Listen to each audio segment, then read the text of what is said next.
Hello, I'm here again to talk about a book I've been sent by Netgalley for review, and they sent it to me digitally. And it's Hot Stew by Fiona Mozley, who won the Booker for her book Elmet. Oh, she was, yeah. And it's about Soho in London, and it's about gentrification. It's about prostitutes, it's about inheritance, rich, poor. It's a good read. You have a whole selection of characters, and you do think originally there's so many characters I'm never going to remember them all and how they all come together, but you do. The premise of the story is that you have got this 17th century building in Soho, and you've got a basement full of vagrants. You've got a French restaurant that sells snails, a really high class French restaurant. And then as you go higher up the building, you've got flats and apartments that are inhabited by prostitutes, by immigrants. And right at the very top, you've got a roof terrace, you've got a garden that a couple of the prostitutes have made into a garden. It's the roof terrace and they've made it into a garden.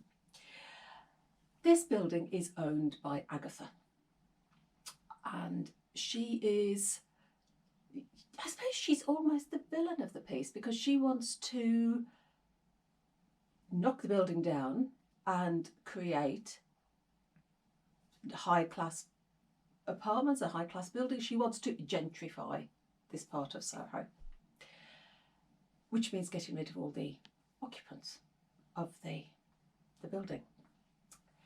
So she's almost the villain of the piece. She is described in a lot of detail, but you never really get.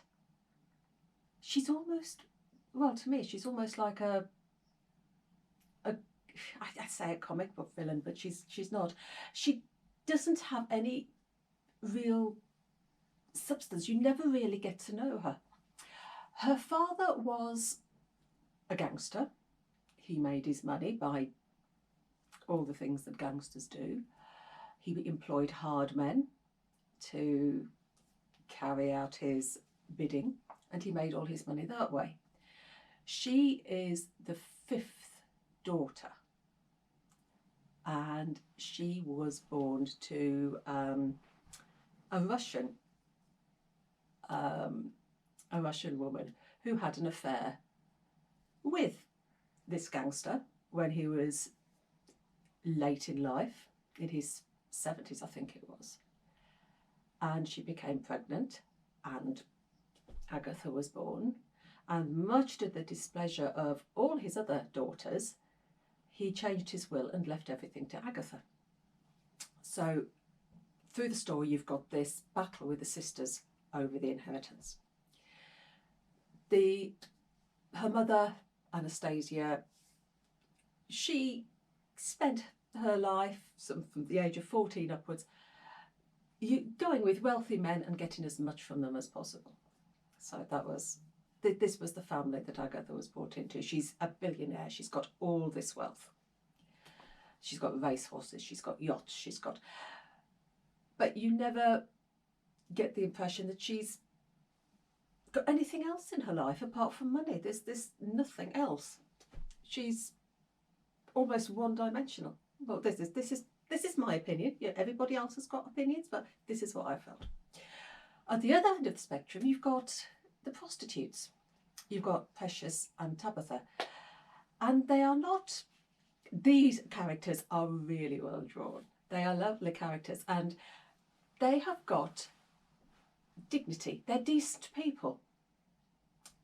They chose their profession rather than fell into it. They weren't sex trafficked or anything like that. Precious chose her vocation, her role as a prostitute, and she's proud of what she does. and she's made a lot of money, and she's been able to provide for her 2 sons because of the money she's made. She's proud of what she does. She is almost the spokesperson for the prostitutes that are going to be evicted from these buildings. And she comes across as a really decent person who's got her own values, her own sense of worth. And her relationship with Tabitha. Tabitha is her maid, not in the sense that she cooks and cleans for her, but in the role of a sex worker. The maid is the person who's there to make sure that if there's any problem with the clients, and the maid is there to sort everything out. She looks after in that way. And these 2 women live together. You've also got, what other characters? You've got Robert and Lorenzo. Robert is an ex-hardman. He used to work for Agatha's father. Lorenzo is someone he's watched grow up from a boy and is almost taken under his wing.